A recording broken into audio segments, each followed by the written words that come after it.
తెలంగాణ ఆవిర్భావ దినోత్సవం అనే దానికి ఏమన్నా పవన్ కళ్యాణ్ ఏమన్నా తెలంగాణ తీసుకొచ్చాడా?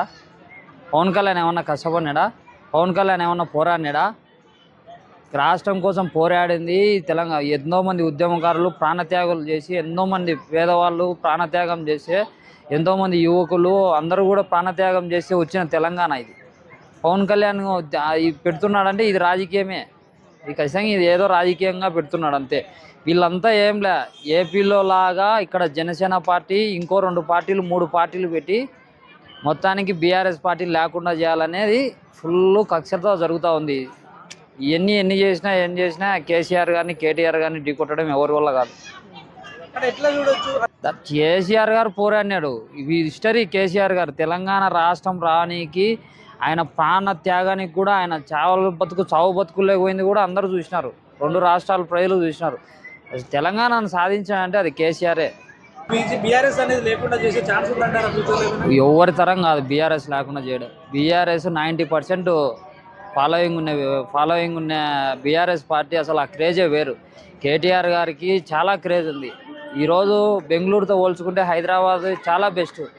1 అవర్లో ఎక్కడికి ఎయిర్పోర్ట్కి వెళ్తుంది కారు. ఎక్కడికి వెళ్ళినా ప్రశాంతంగా తిరుగుతున్నారు. ఏదో వర్షం పట్టేటప్పుడు. ఈ అభివృద్ధి ఇదంతా చేసిన వ్యక్తి ఎవరైనా ఉన్నా అంటే కేటీఆర్ గారే. ఎన్నో పల్లెలు చేశారు, ఎన్నో ప్రాజెక్టులు కట్టారు. నిత్యం ప్రజలకు చాలా చేశారు వాళ్ళు. నాకు ఇద్దరు ఒకటే, వాళ్ళు ఒకటి వీళ్ళు ఒకటి అని కాదు, కానీ ఎక్కువ 10 ఏళ్లలో అధికారంలో ఉన్నది వాళ్ళే కాబట్టి వాళ్ళు చాలా చేశారు. బట్ రేవంత్ రెడ్డి గారికి ఒకసారి ఛాన్స్ ఇచ్చారు. చూడాలి నెక్స్ట్ కాంగ్రెసా బీఆర్ఎస్ఆ అనేది ఆలోచన చేయాలి. ఎట్లా ఉంటుంది జనసేనకు ఇక్కడ ఫ్యూచర్ ఉందంటారా? అంటే పవన్ కళ్యాణ్ గారు లేకపోయినా ఆ పార్టీకి ఏమైనా ఫ్యూచర్ ఉంటుందంటారా? తెలంగాణలో వార్డు మెంబర్గా కూడా గెలవలేరు జనసేన పార్టీని. నేను చెప్తాను, వార్డు మెంబర్ కాదు సర్పంచులు కూడా గెలిచాలి.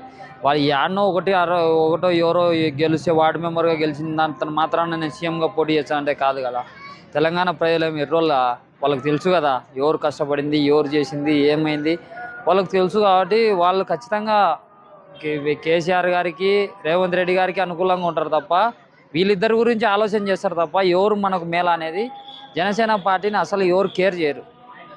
అంటే ముందుగా పవన్ కళ్యాణ్ ఒక అస్త్రంగా ముందు పంపించి తర్వాత కూటమి ఎంటర్ అవుతుంది, చంద్రబాబు గారు ఎంటర్ అవుతారు టీడీపీ పార్టీతో అని చాలా మంది అదే మైండ్గా మారుతున్నారు. ఏపీలో ఆడాము, తెలంగాణలో కూడా ఆడాలనుకుంటున్నారు. తెలంగాణలో అంత సాధ్యం కాదు. ఎంతోమంది త్యాగాలు చేసిన తెలంగాణ ఇది. ఈ తెలంగాణ రాష్ట్రంలో వాళ్ళకి ఎవరైతే మేలు చేశారో, ఎవరైతే వాళ్ళకి అనుకూలంగా ఉన్నారో వాళ్ళనే అంగీకరిస్తారు తప్ప ఎవరు పడితే వాడు వచ్చి పార్టీ పెడితే ఇక్కడ ఏముండదు. షర్మిలమ్మ పార్టీ పెట్టి ఏమైంది, లాస్ట్ విలీనం చేసింది. ఈ జనసేన పార్టీ కూడా అంతే లాస్ట్కి.